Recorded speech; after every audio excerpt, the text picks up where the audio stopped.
వెతకండి. మీరు నన్ను గూర్చి నా మార్గాలను వెతకండి. నన్ను గూర్చి మీరు ఆపేక్షించండి. నన్ను మీరు ఎంత వెతికితే అంత కనుక్కుంటారు.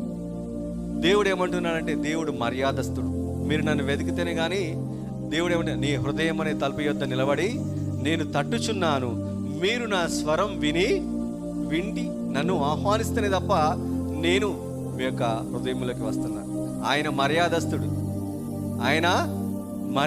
ఆయన స్వరాన్ని విని, దేవా ఇది నా గృహంలోకి రావాలి, నా విశ్వాస జీవితంలోకి రావాలి, నీవు నన్ను నడిపించాలి, దేవా నీవు నాతో కూడా నడవాలని ప్రార్థన చేసినట్లయితే దేవుడు నీకు తోడుగా ఉంటాడు.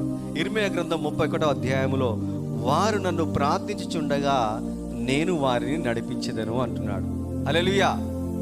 ఇర్మీయా గ్రంథము 31వ అధ్యాయములో, వారు నన్ను ప్రార్థించుచుండగా నేను వారిని నడిపించుదును.